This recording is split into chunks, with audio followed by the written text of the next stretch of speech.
Ok, queridas. Então, só recordando um pouquinho, né? Nós não tivemos, né, o nosso estudo na semana passada e hoje nós vamos iniciar o estudo nesse capítulo 2 de Efésios e a gente vai ver o que é o homem, né, por natureza e o que ele pode vir a ser mediante a graça de Deus. Então, na verdade, a gente vai ter a oportunidade, né, de ver como que nós éramos, né? Como que nós éramos, né? Como que eram os destinatários da carta aos Efésios, né? Os Éfesos, né? Para quem Paulo escreveu, para quem Paulo inicialmente destinou a carta, mas na verdade é uma carta que se destina, é pública, né? A palavra de Deus é para todos nós. Então, é uma recordação nossa de como nós éramos, né, antes do Evangelho, da graça de Jesus Cristo. E a gente pode, com isso, ter uma percepção de como são as pessoas que estão ao nosso redor, que não têm a salvação, que não receberam o Evangelho da graça de Jesus Cristo. Qual é a situação delas? Então, nós vamos ver isso hoje. Nós vamos ver também, depois, a partir do versículo 4, do capítulo 2, do versículo 4 a 6, né? O que essas pessoas vieram a ser em Jesus Cristo. E depois, nos versículos 7 a 10, qual o propósito de Deus em realizar essa transformação tão extraordinária na vida deles, né? E aí a gente transfere para a nossa vida também. Qual o propósito de Deus, né? Em realizar tudo isso que ele fez. Então, desde já, né? A Ed orou, né? Pedindo pela graça do Espírito Santo, né? Que ele abra os olhos da nossa mente, né? Do nosso coração, para a gente entender tudo que Deus deixou escrito para o nosso proveito, para o nosso ensino na palavra dele. Então vamos ler Efésios capítulo 2, nós vamos ler o versículo 1 a 10. Então esse é um parágrafo bem grande, né, de 10 versículos, e que nós vamos ver o antes, né, o que nós somos agora e por que Deus fez isso tudo para nós, né? Então, começando lá. Ele nos deu vida, ele, Deus, né? Ele nos deu vida, estando vós mortos nos vossos delitos e pecados, nos quais andastes outrora, segundo o curso desse mundo, segundo o príncipe da potestade do ar, do espírito que agora atua nos filhos da desobediência, entre os quais também todos nós andamos outrora, segundo as inclinações da nossa carne, fazendo a vontade da carne e dos pensamentos. E éramos, por natureza, filhos da ira, como também os demais. Mas Deus, sendo rico em misericórdia, por causa do grande amor com que nos amou, e estando nós mortos em nossos delitos, nos deu vida, juntamente com Cristo. Pela graça sois salvos. E juntamente com ele, nos ressuscitou e nos fez assentar nos lugares celestiais em Cristo Jesus, para mostrar, nos séculos vindouros, a suprema riqueza da sua graça, em bondade para conosco, em Cristo Jesus. Porque pela graça sois salvos, mediante a fé. Isto não vem de vós, é dom de Deus, não de obras, para que ninguém se glorie, pois somos feitura dele, criados em Cristo Jesus para boas obras, as quais Deus de antemão preparou para que andássemos nela. Então, a primeira parte aí, os 3 primeiros versículos, é como que nós nos encontrávamos, né? Antes da obra salvadora do Evangelho, né? Então, a condição do homem é desesperadora sem Deus. O pecado pesava contra nós, né? Então, o que a gente vê aí nesses 3 primeiros versículos é um retrato da condição humana universal. Então, infelizmente, é como o homem vive. O homem vive nessa condição de pecado, nessa condição desesperadora, né? E isso serve de alerta para nós, né? Porque às vezes a gente fica tanto tempo ali dentro da igreja, na comunhão com os irmãos, que a gente se esquece, né? Da situação desesperadora das pessoas que estão ao nosso redor. Nossos familiares sem Deus, nossos vizinhos, nossos amigos, pessoas do nosso trabalho, do nosso conhecimento, né? Naquela situação desesperadora. Então, em primeiro lugar, a gente vai ver que o homem está morto. Olha só, lá no versículo 1, leiam lá. Ó. Ele vos deu vida, estando vós mortos, né? Mortos nos vossos delitos, nas vossas transgressões e pecados, né? Então, na verdade, o que quer dizer aí que nós estamos mortos, né? Esse morto aí é morto espiritualmente falando. Então, o que acontece? O homem, o indivíduo, né? A pessoa que não foi regenerada, né, por Jesus, ela pode levar, gente, uma vida moralmente ok, fazer as coisas certinho, né? Ele não quer dizer que ele está morto espiritualmente, que ele vai fazer agora tudo errado, né? Não quer dizer isso.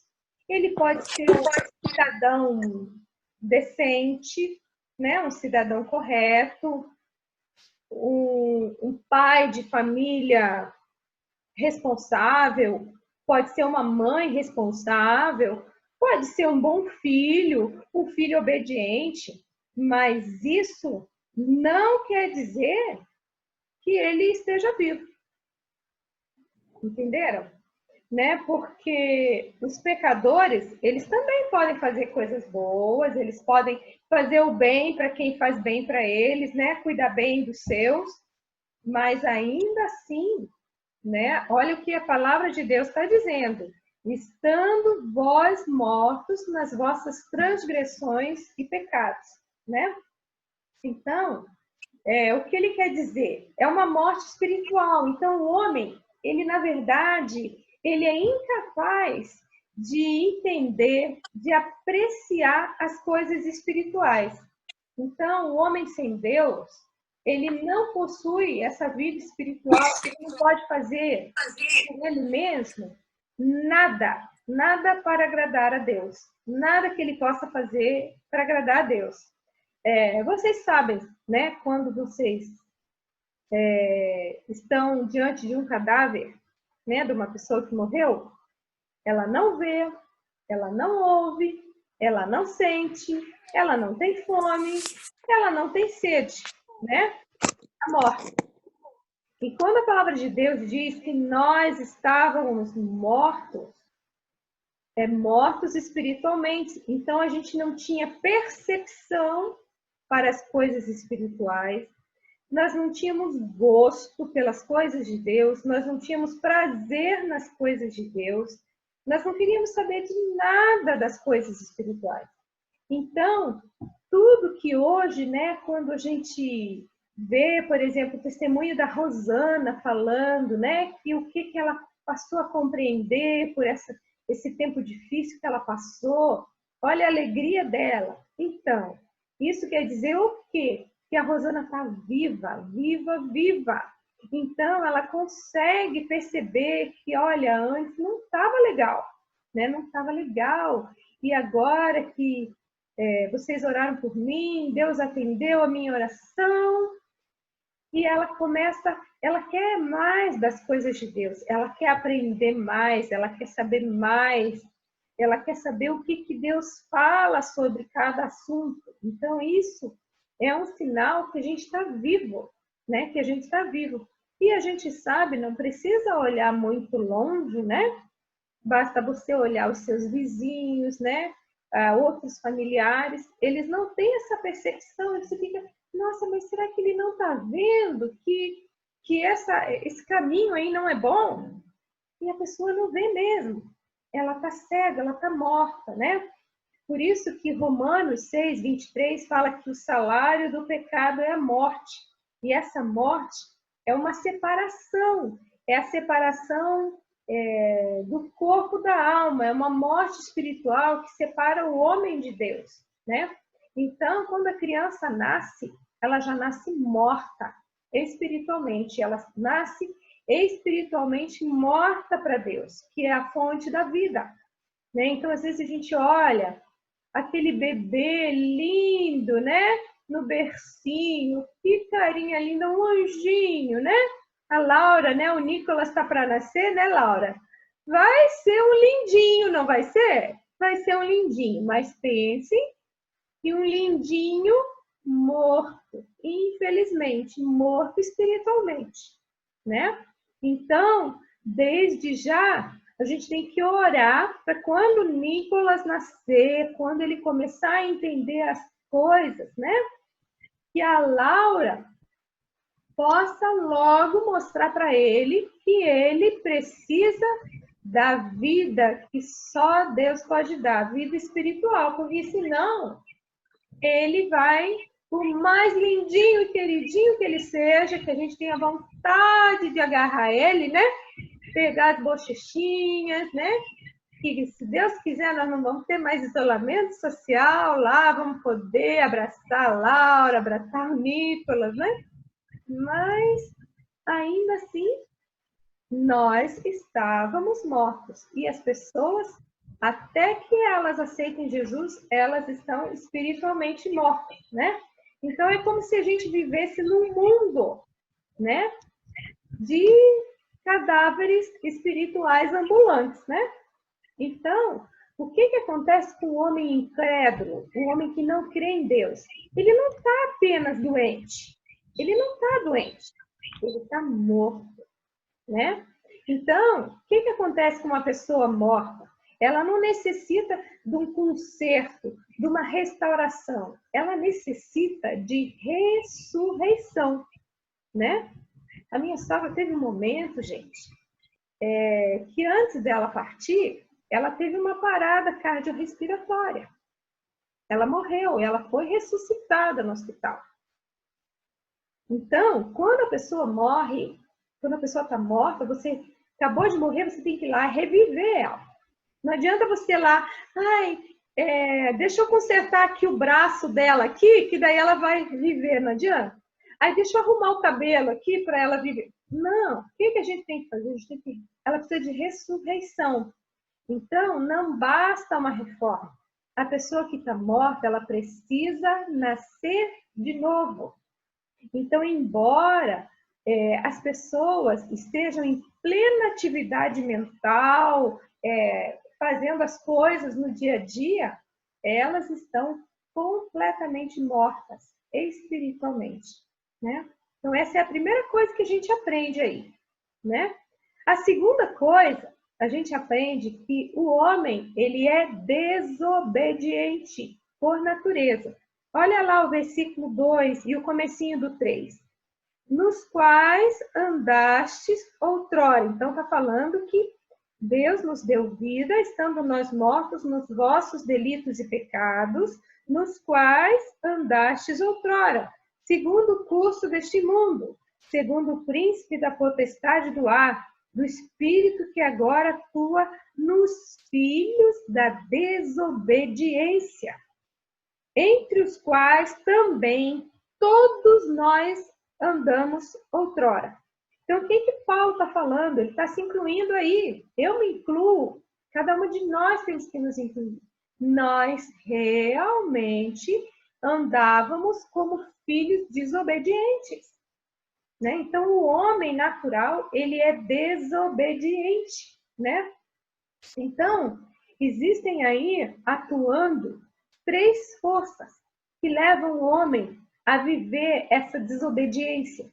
Primeiro é o mundo, segundo é o diabo e terceiro é a carne.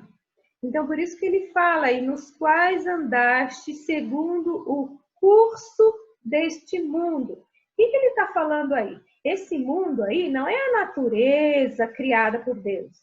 Esse mundo aí é esse sistema perverso que pressiona cada pessoa a se conformar aos valores dessa vida, desse mundo, aos valores de aparência, né? Por isso que a gente tem lá em Romanos, capítulo 12, versículo 2, não vos conformeis com este mundo, né? Com esse mundo, com a natureza linda? Não, não é o mundo criado, é esse sistema de valores. Então, por isso que a gente é advertido, né, na palavra de Deus, para a gente não se conformar, não se amoldar à maneira de viver do mundo. O que a gente tem que fazer? A gente tem que transformar a nossa mente. Como que eu transformo a minha mente? Eu tenho que sempre estar vigiando e revisando a maneira como eu penso. Olha, como que eu vou convencer a mim mesma, né? A gente não consegue. A gente precisa do Espírito Santo. A gente precisa estar sempre lendo e estudando a palavra de Deus, porque é ela que nos conforma. Opa, esse jeito de pensar aí é errado.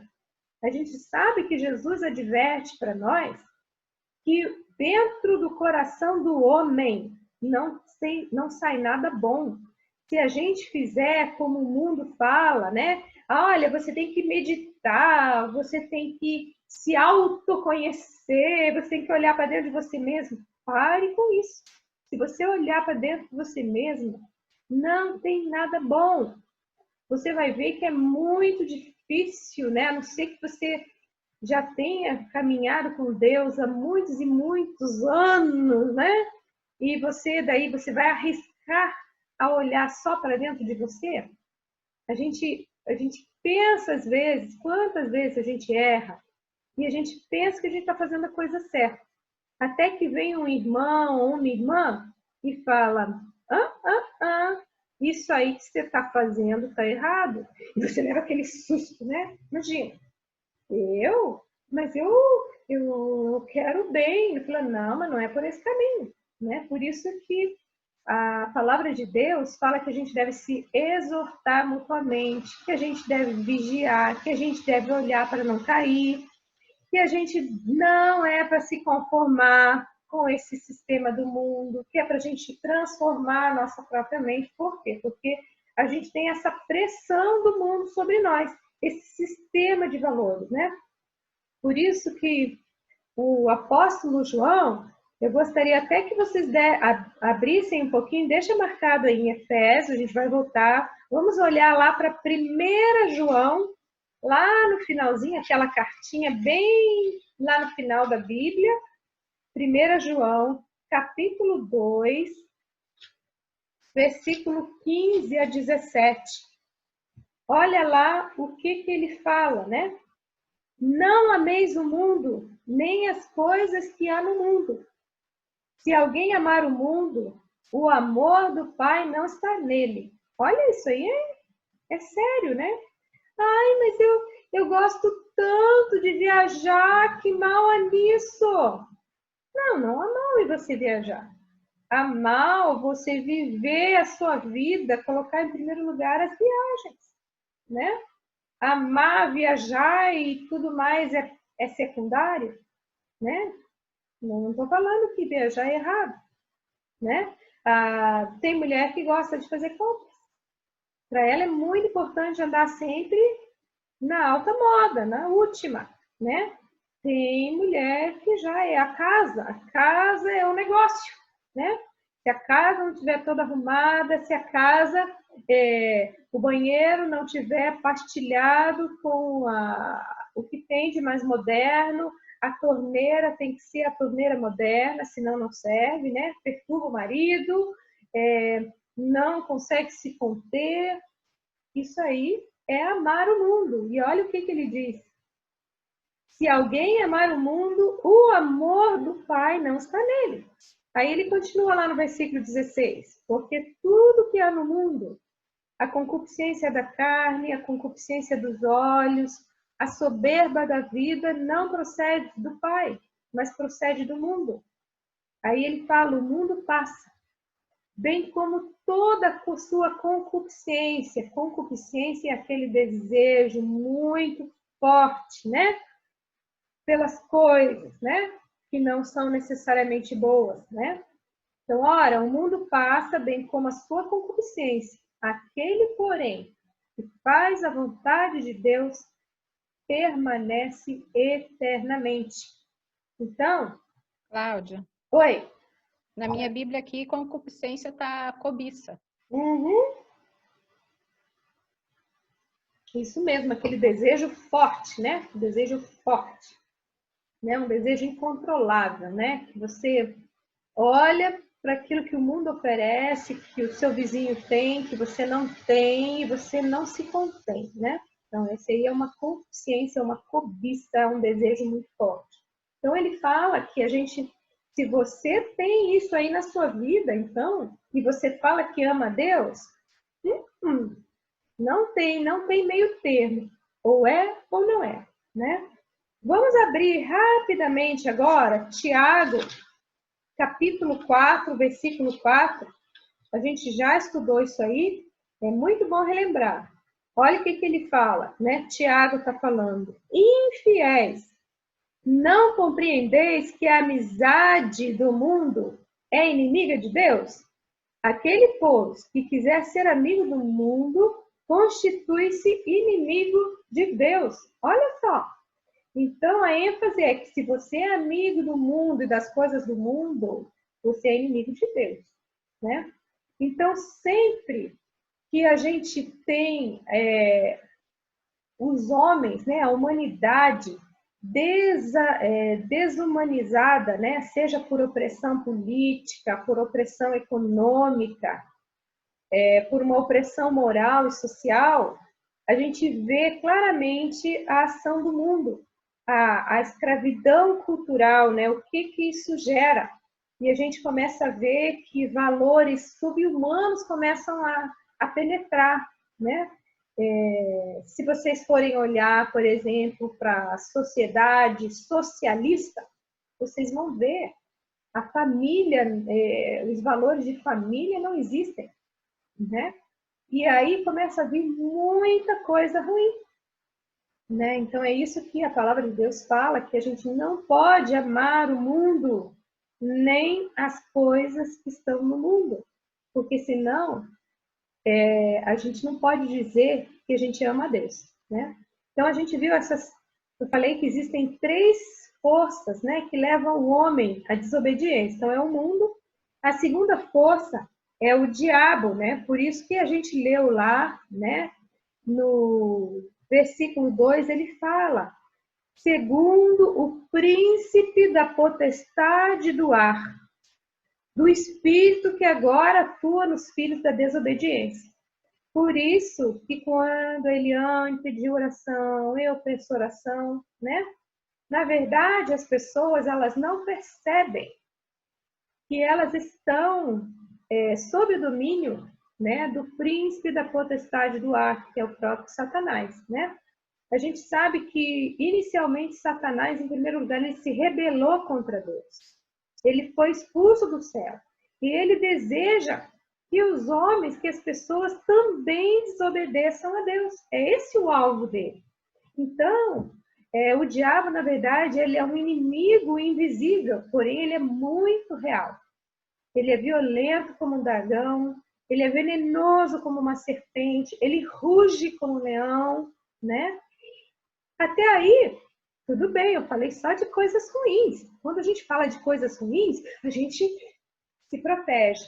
Mas a palavra de Deus diz que Satanás também se apresenta disfarçado de anjo de luz. Já pensaram nisso? Aí é que está o perigo. Porque quando a gente olha um anjo de luz, a gente pensa, olha em Deus, uma coisa boa. E olha, a palavra de Deus nos adverte que muitas vezes Satanás ele se disfarça de anjo de luz. Até de anjo de luz ele pode se disfarçar, né? E agora, a terceira pressão que leva a pessoa a ser desobediente a Deus é a carne, né? Então, quando eu falo carne, não é o nosso corpo físico, né? Mas é aquela natureza caída, né? Com a qual a gente já nasceu, né?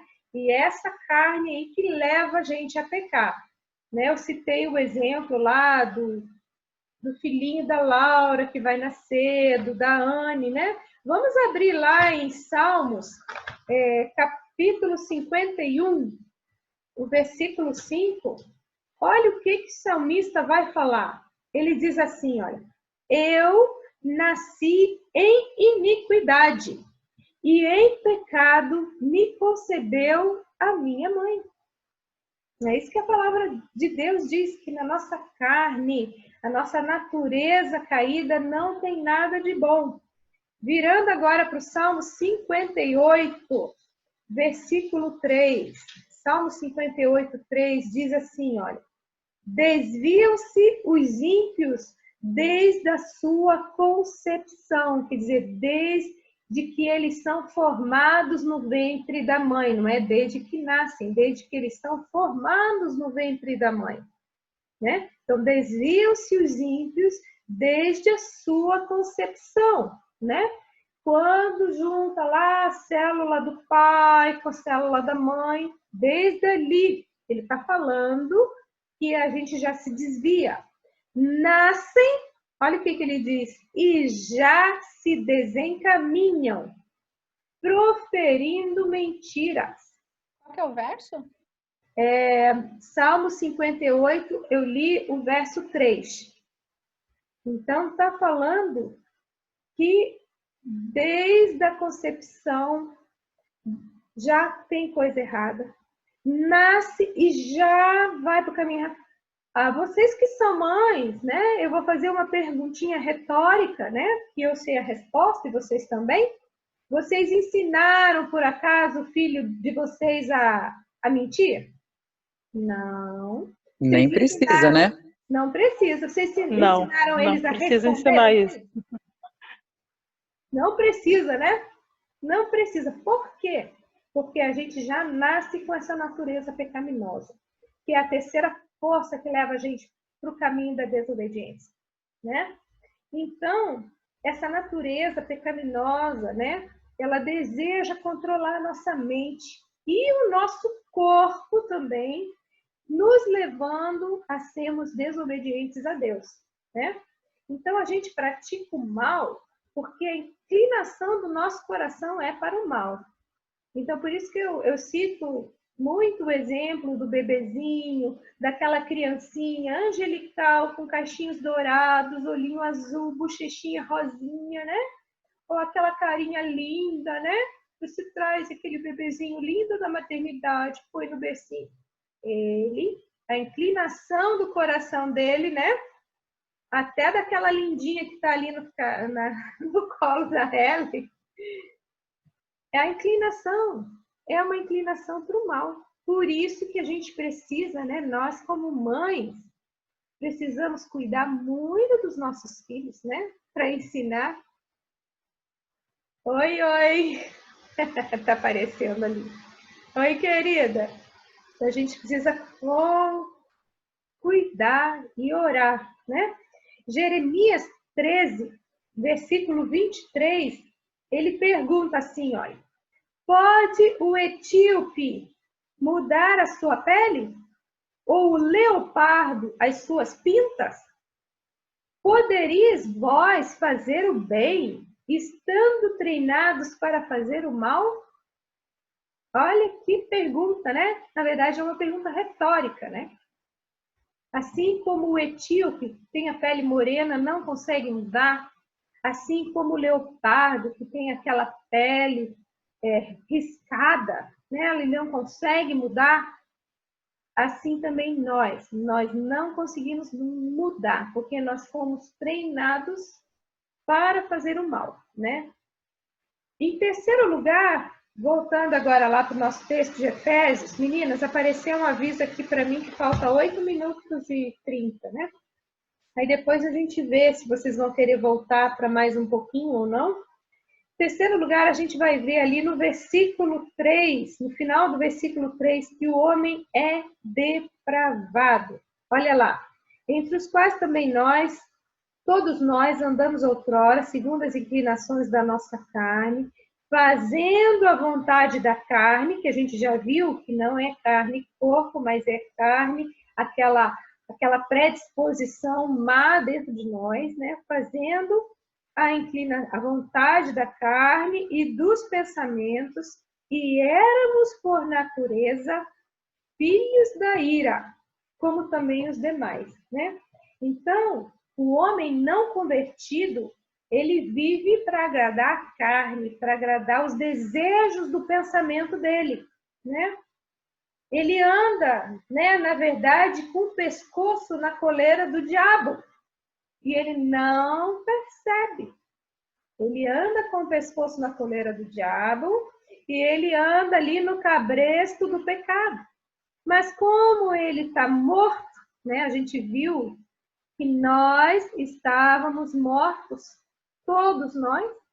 O homem morto, ele não vê. Ele não vê, ele não sente, ele não ouve, né?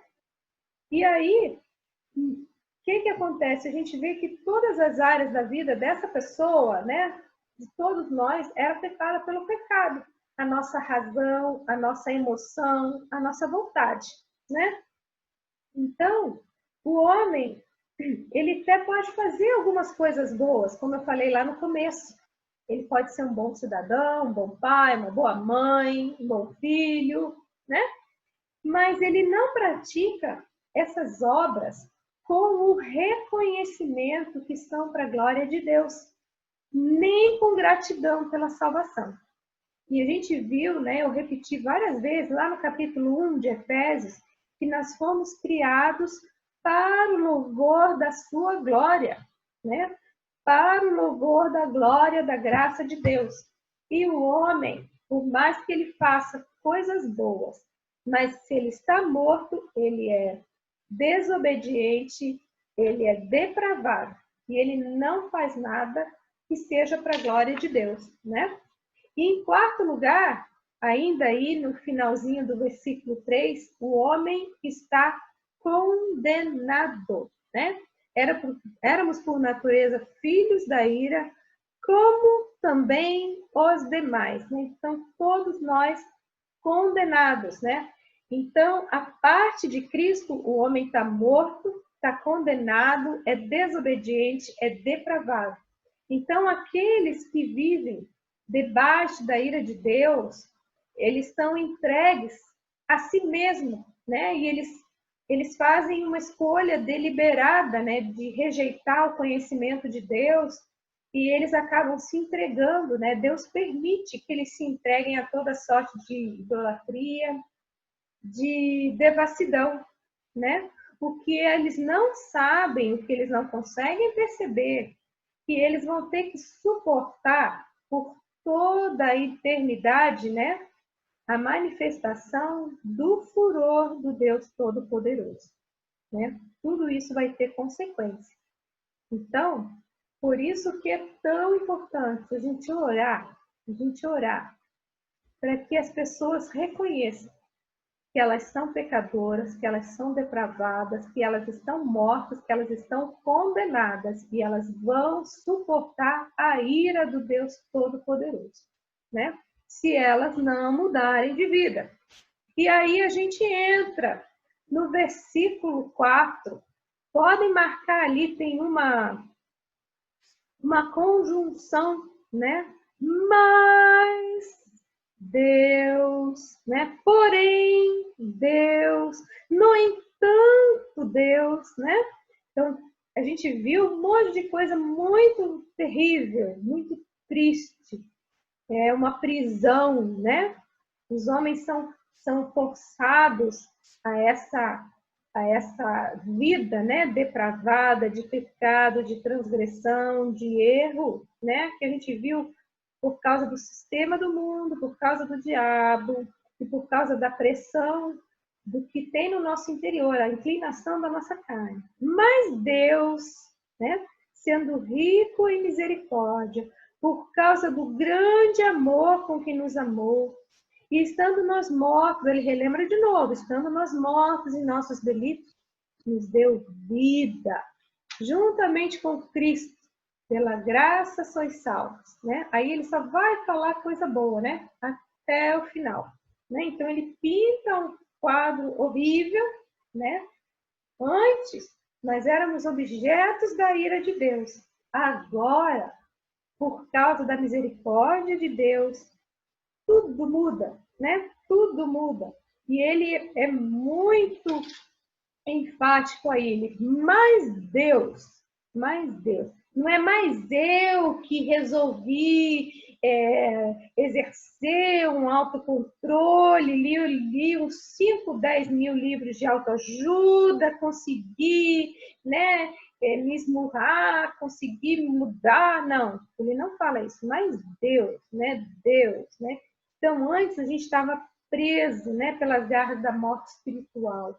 Agora a gente ressuscitou para uma nova vida, né? Ele nos deu vida juntamente com Cristo. Olha o versículo 6. E juntamente com ele nos ressuscitou.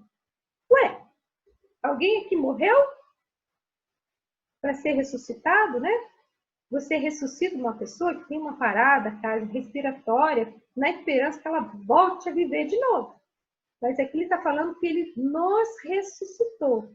Então, além de ele nos ressuscitar, ele nos fez assentar nos lugares celestiais com Cristo Jesus. Meninas, está faltando 1 minuto e meio para nós terminarmos essa segunda sessão.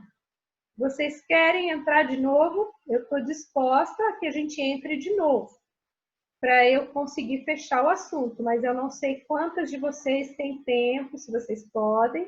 Então, eu posso. Levantem a mãozinha, se vocês podem. Eliane pode, Cláudia pode, Ellen pode.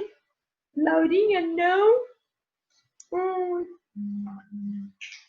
Tá bom. Se você não puder, Laurinha, depois você clica lá que eu vou postar, tá bom? Aí você consegue ouvir o final da mensagem. Ed, eu não estou vendo se está levantando a mãozinha. Então, vamos fazer o seguinte. A Alice disse que caiu, perdeu um finalzinho. Vamos sair e entrar de novo. Eu vou mandar uma mensagem para a Alice e entrar de novo, tá bom? Então, até daqui a pouquinho.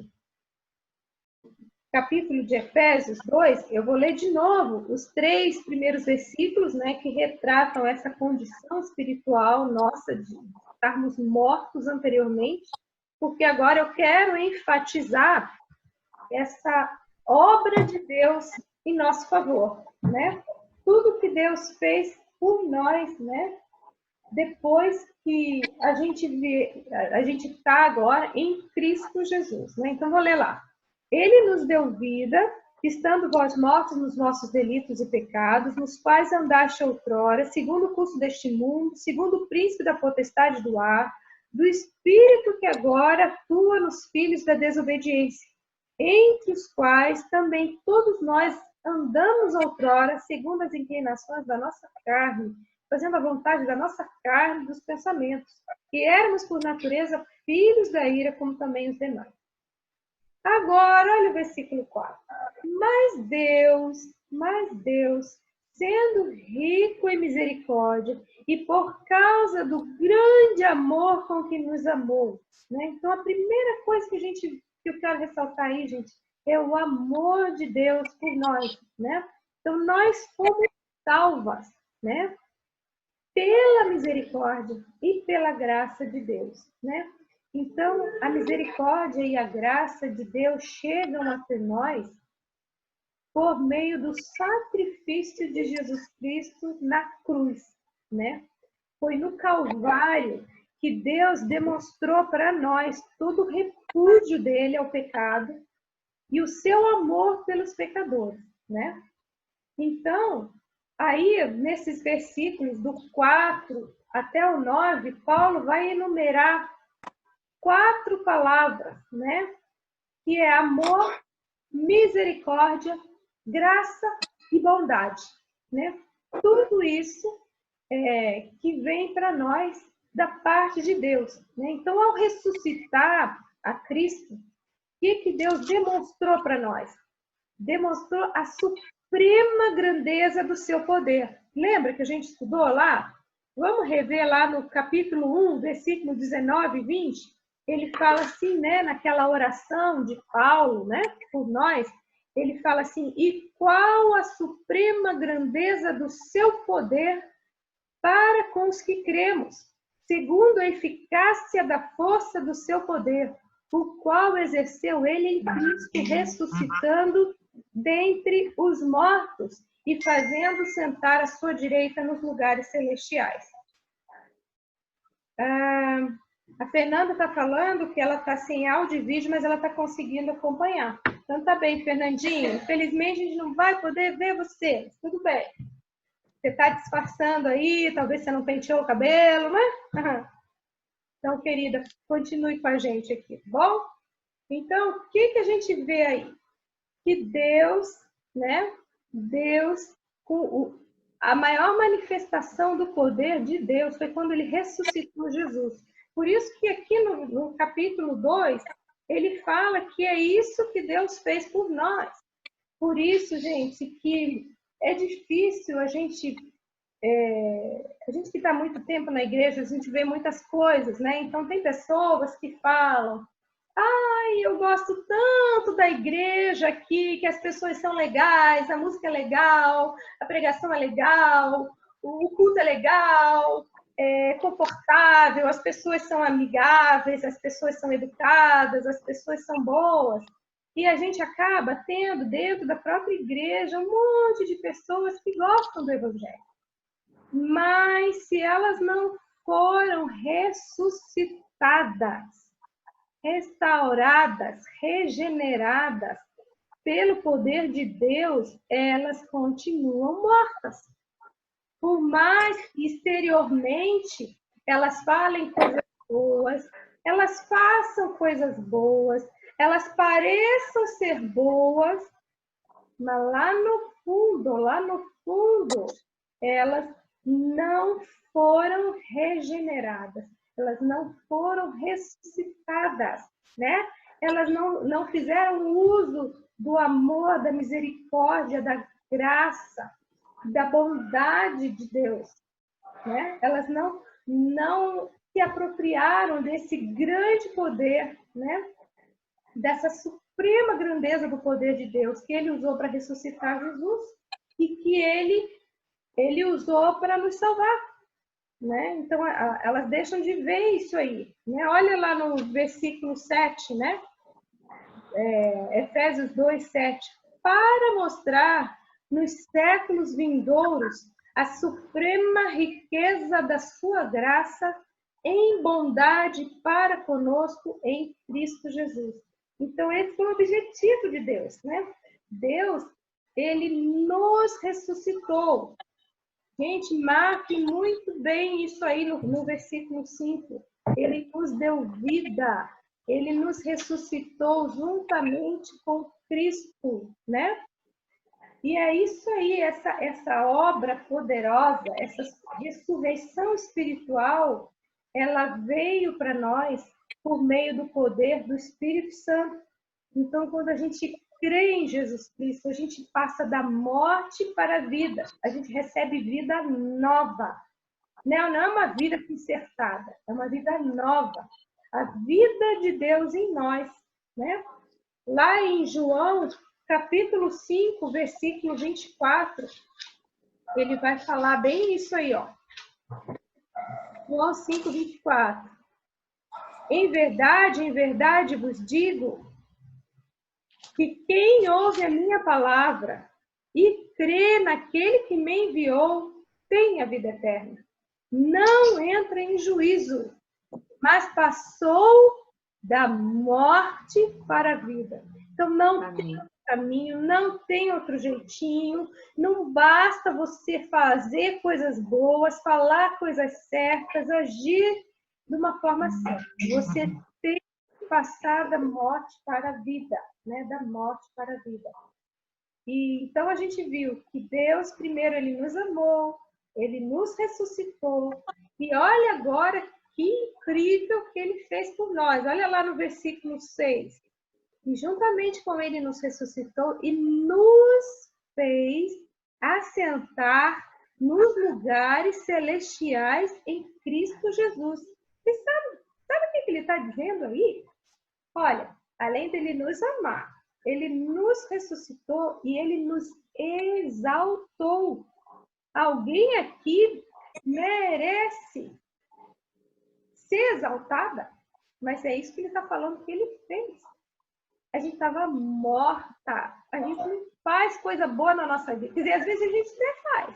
Mas a gente faz muita coisa ruim. A gente tem pensamento que não é bom. E ele fala que ele nos exaltou. Não está falando que ele vai te exaltar quando você morrer, vou lá para o céu. Não. Ele já nos exaltou. Né? Então, olha que lindo. Que grande é isso aí. Nós saímos da sepultura, estávamos mortos. Nós fomos ressuscitados. Só isso aí, gente, já estava bom. Já era para a gente andar o resto da nossa vida ajoelhada, agradecendo para Deus. Mas ele fez mais. Ele nos exaltou. Então, nós fomos exaltados. Porque nós estamos unidos a Cristo, agora nós somos exaltadas com Ele. Então, olha aí, olha o caminho. O mesmo caminho que Jesus fez. Jesus, primeiro, ele morreu na cruz por nós e ele ressuscitou ao terceiro dia. O que aconteceu? Depois ele voltou, ficou um tempo ali, né? Apareceu para os discípulos, apareceu para um grupo de pessoas. E depois o que aconteceu com Jesus? Jesus subiu ao céu, né? Teve a ascensão dele.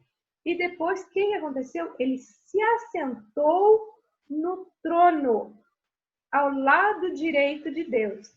Então a mesma coisa acontece conosco, né? Ele nos deu vida, versículo 5. Ele nos ressuscitou, versículo 6. E agora ele nos fez assentar nas regiões celestiais, no finalzinho aí do versículo 6. Então, são 3 eventos marcantes. Por isso que a gente não pode mais se conformar com aquela vidinha do mundo, de amar o mundo, de eu gosto disso, eu gosto daquilo. Eu não quero. Para com essa bobeira. Olha só, ele te deu vida, ele te ressuscitou e ele exaltou você e não merece. Ainda tem mais uma coisinha que eu esqueci que ele fez ainda. Olha lá o versículo 7 a 9, olha lá.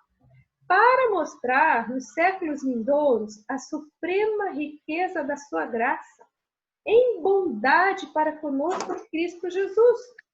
Porque pela graça sois salvos mediante a fé, e isso não vem de vós, é dom de Deus, não de obras para que ninguém se glorie. Então, o que Deus está falando aí? O que Paulo está ensinando aí? Que Deus também nos guardou para que ele mostre nos séculos vindouros, né? Como a riqueza, a sua graça é rica para conosco, né? Então, o último propósito de Deus em nos salvar é que por toda a eternidade a igreja possa glorificar a sua graça. Então, a gente não é salvo porque a gente merece. A gente é salvo, não é para ficar agora eu sou uma vida, agora eu declaro que eu vou ser próspera, que eu vou ter sucesso, agora é a minha vez, eu ter uma casa. Deus não te salvou para essas coisinhas pequenininhas aqui da terra, não. Ele te salvou, né, para que por toda a eternidade você glorifique a Ele, né? Lembra que a gente estudou ali aquele grande parágrafo, ali no capítulo 1, que vai do versículo 3 até o 14, que eu falei para vocês, que é um período, uma frase bem longa, né? Que a gente nem consegue falar de um fôlego só. A Ellen que leu, né, o livro de Efésios, ela não conseguiu falar de um fôlego só, né? mas na verdade é como se fosse uma frase só. E ele falou 3 vezes, ele repete a mesma coisa no versículo 6, no 12 e no 14, né? Para louvor da glória de sua graça. Foi para isso que ele fez essa obra grandiosa.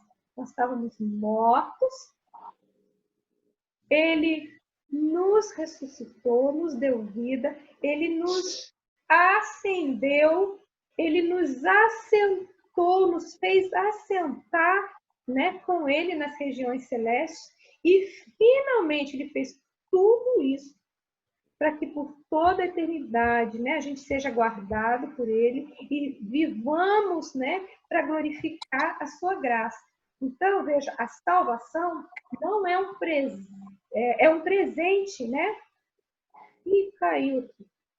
Só um pouquinho. Opa, pensei que tivesse caído.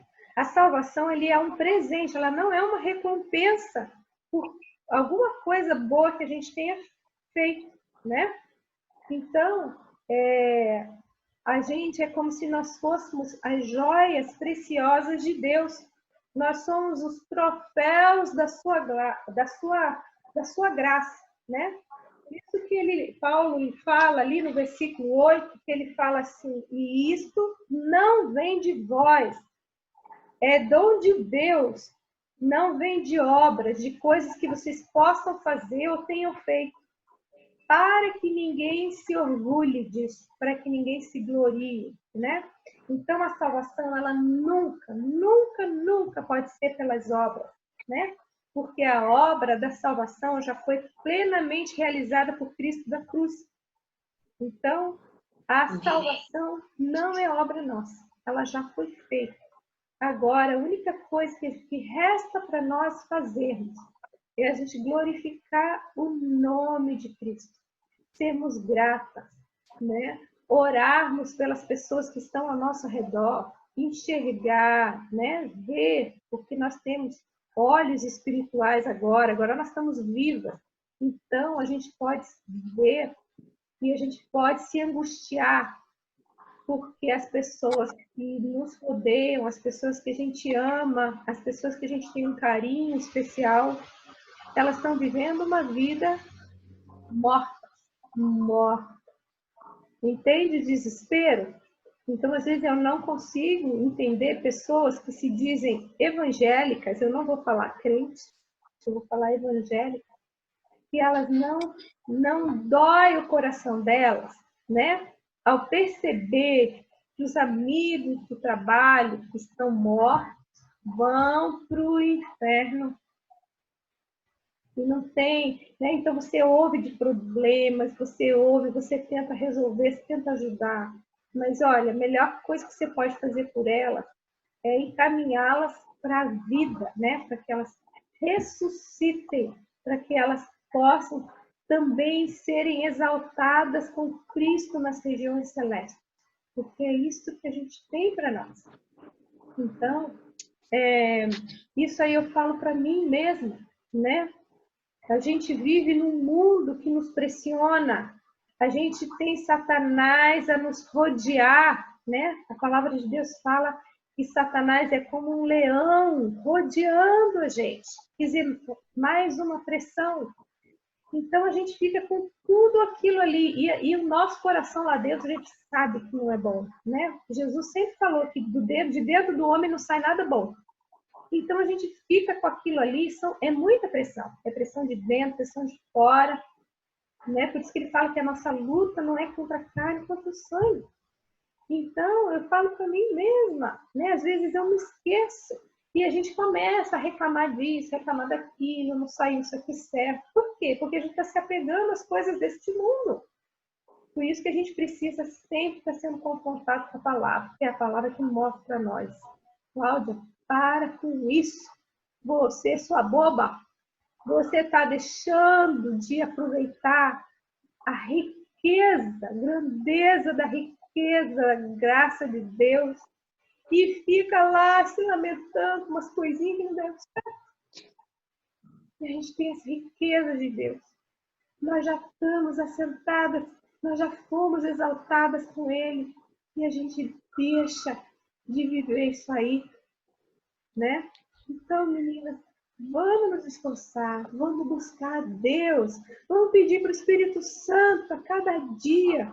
Acordem de manhã, peçam para Ele, Espírito Santo, me guia no dia de hoje, me ajuda no dia de hoje, para que eu possa focar meu pensamento nas coisas de cima, né?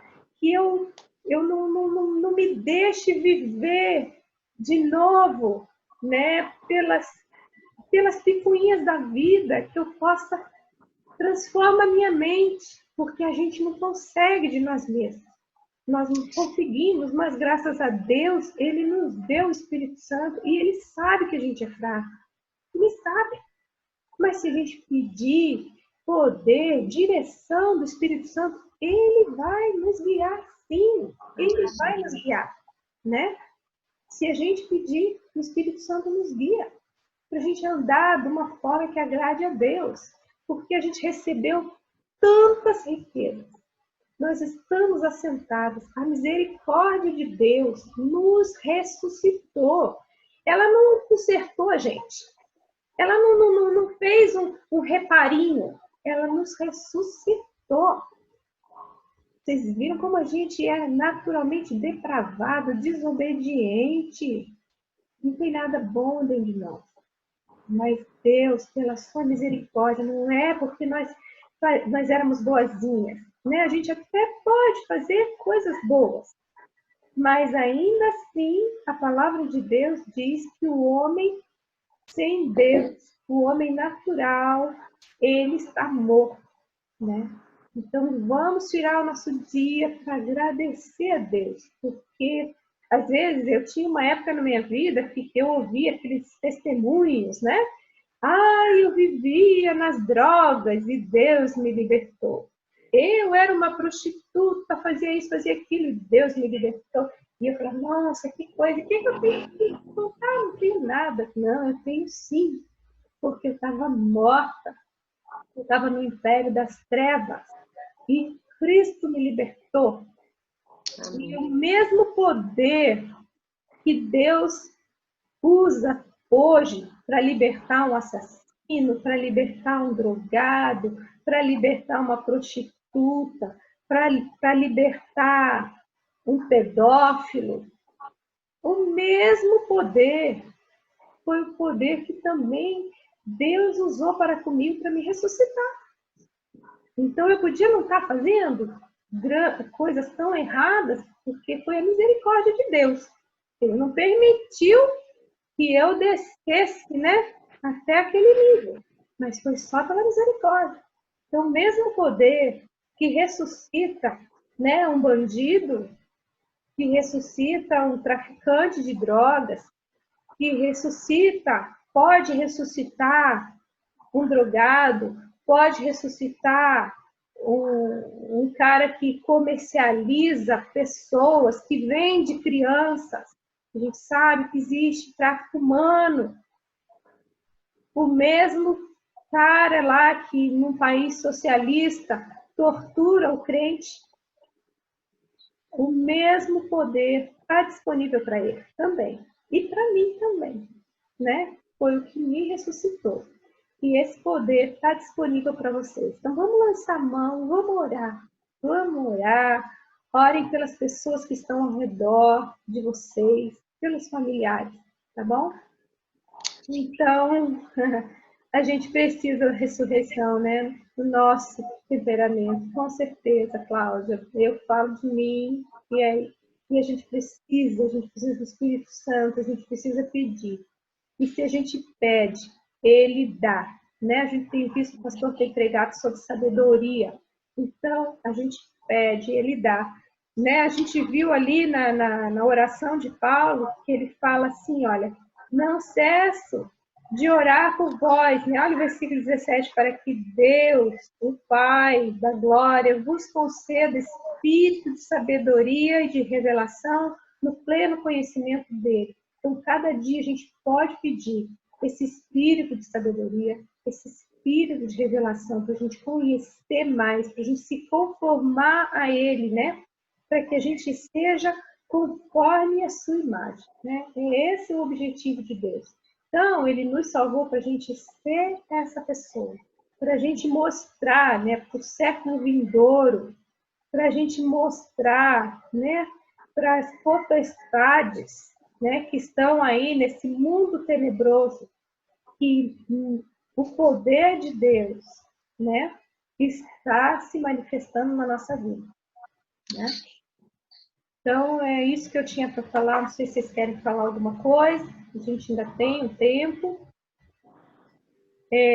Se vocês quiserem compartilhar alguma coisa, o que eu posso falar é que na hora que eu for editar esse vídeo, eu corto esse final aí também, tá? Para que agora é o momento mais pessoal, se vocês quiserem falar alguma coisa. Olha só que não é coincidência, né? É deucidência que acontece, né? Então, eu tenho isso aqui, que é uma marcadora aqui da Bíblia, né? E eu fui dar uma lidinha aqui, assim, enquanto estava falando, tá escrito assim, escravos de Deus, livres. Aí, vou ler para vocês, tá bom? Então, pode ler. Você pode escolher ser escravo do pecado. Neste caso, você receberá como recompensa a morte eterna. Ou você pode escolher ser escravo de Deus e receber como recompensa a felicidade e a vida eterna. Então, leia o que o apóstolo Paulo escreveu sobre isso. Está aqui em Romanos 6, 18, de 20 a 23. Vocês foram libertados do pecado e se tornaram escravos de Deus para fazer o que é direito. Quando eram escravos do pecado, vocês não faziam o que é direito. Porém, o que é que vocês receberam de bom quando faziam aquelas coisas de que agora têm vergonha? Pois o resultado de tudo aquilo é a morte. Mas agora vocês foram libertados, né? A gente ressuscita, né? Libertados do pecado e são escravos de Deus. Com isso, vocês ganham uma vida completamente dedicada a Ele e o resultado é que vocês terão a vida eterna, pois o salário do pecado é a morte. Mas o presente, que é o presente, né, da salvação, gratuito de Deus, é a vida eterna, que temos em união com Cristo Jesus, nosso Senhor. Isso mesmo. Romanos 6, né? Você leu do versículo 20 ao 23, né? Isso. 18. Aqui está assim, ó, Romanos 6.18. Do 18, tá. Libertados do pecado foram feitos servos, né? Servos ou escravos, isso aí. Então, é para isso que a gente foi liberta, né? Não é para agora a gente exigir que Deus nos agrade, dando isso, dando aquilo outro, né? Nós fomos libertas para a glória de Deus, para sermos servos, escravos, né? De Deus, como a Rosana leu. Muito bem lido. Ô, Cláudia, por isso que a gente ora pedindo para Deus trazer um despertamento para os cristãos, porque haja essa compreensão de saber que eles são servos de Deus e precisa servir, precisa dar mais de si, né? Então, é essa compreensão, esse esclarecimento que precisa todo cristão ter. Observar na palavra e obter essa clareza de que eu sou liberta, eu já estou em um lugar abençoado pela graça de Deus. O que eu faço com isso agora, né? Então, muita gente esquece de valorizar isso, né? De dar o primeiro lugar para Deus e fazer o papel de escravo, como se fosse de soldado, de servo, de estar ali fazendo o servir que Deus quer que nós façamos nessa vida, né? Então, quer dizer, é o papel da regeneração, né? E o papel da prosperidade em vida espiritual, porque acho que é nessa área que nós devemos ganhar, né? Não é bens materiais, mas sim prósperos na vida espiritual, crescimento espiritual, despertar para as coisas de Deus.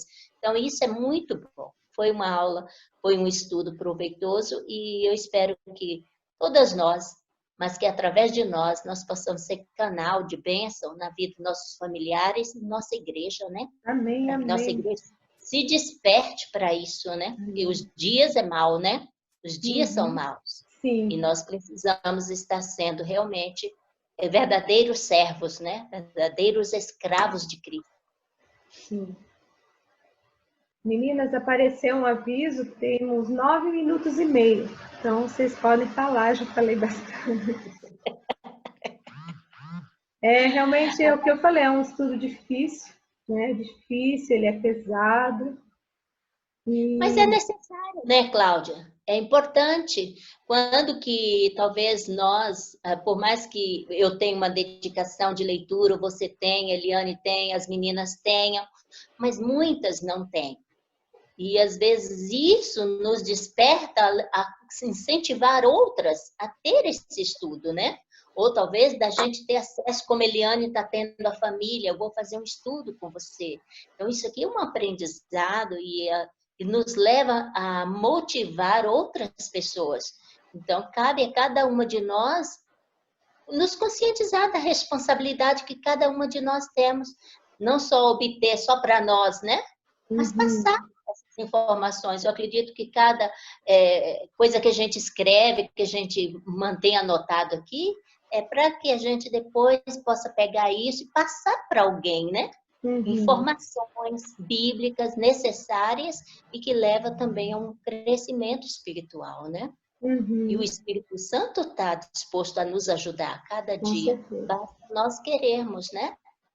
O despertar nosso aqui é importante para nossas vidas, nossos parentes, nossos amigos, vizinhos, e mesmo cristãos que estão dentro da igreja, que a gente conhece que não tem uma vida tão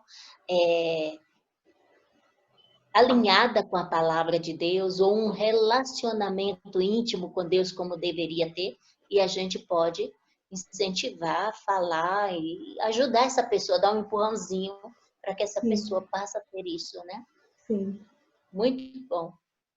É interessante que bem nessa página aqui na minha Bíblia está escrito, provavelmente ligado com o verso 10 de Efésios 2, está escrito assim: nós não somos salvos pelas obras, né? Nós somos salvos para as obras. E é interessante que hoje de manhã no meu devocional, eu estou lendo o livro de João e estava lendo sobre o casamento, né? E às vezes quando a gente lê muitas vezes a mesma passagem, chega uma hora que a gente fala, tá, e aí, né? Mas uma coisa que me veio à memória com relação àquela a transformação de água em vinho, primeiro é que foi um milagre tão sutil quanto o milagre dos pães. Se você for perceber, foi um milagre super sutil. Enquanto Jesus orava, os pães se multiplicaram. Ele foi servindo. Foi muito parecido com a da viúva do óleo, né, do azeite também. Ela começou a jorrar e não parou nunca mais, só quando não tinha mais panelas acabaram, botija para colocar.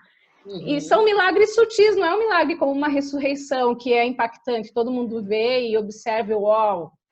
Provavelmente o milagre dos pães e dos peixes, só ali os discípulos e o menino meio que perceberam, porque a multidão era tão grande que quem estava muito longe não sabia que não tinha pão para todo mundo. Né? E foi servido. Até hoje talvez não saiba. O do casamento também. Eu fiquei pensando, mas os convidados, a grande maioria não deve ter percebido que o vinho acabou e que houve um milagre. Quem percebeu foram os criados, a mãe de Jesus, só o pessoal que estava ali nos bastidores, porque era uma festa, né? Então tem os bastidores da festa e tem a parte... E aí eu estava refletindo sobre isso e eu achei interessante que foram milagres que aconteceram meio que em secreto, né? Não foi um milagre super divulgado, mas que abençoou todo mundo que estava em volta. E aí a reflexão que veio para mim é que os milagres nas nossas vidas, às vezes, eles não são só para nós, né? Eles são para todo mundo que está em volta. Né? Às vezes um milagre de cura na minha vida faz todo mundo que está em volta crer. Ou às vezes um milagre de eu conseguir, por exemplo... viver sem poder ter filhos e não ser revoltada, né, Cláudia? Então, isso é um milagre. Eu considero isso um milagre, não ser revoltada por isso e conseguir continuar adorando a Deus, né? É força que o Espírito Santo dá, isso é milagre. Porque às vezes tem pessoas que por menos abandonam. E então eu estava fazendo essa reflexão. Aí eu trabalho para uma ONG que é cristã. Então nós temos às 8h30 sempre um devocional. Nem todo mundo que trabalha na ONG é cristão, mas todo mundo que participa traz uma reflexão bíblica para o dia. E hoje a reflexão foi sobre a história de Caim e Abel. E daí qual era a máxima da reflexão? A máxima é dar o melhor para Deus. E aí quando a gente fala sobre isso, né, somos salvos para dar, para fazer, para abençoar, para transbordar no entorno, não é para gente.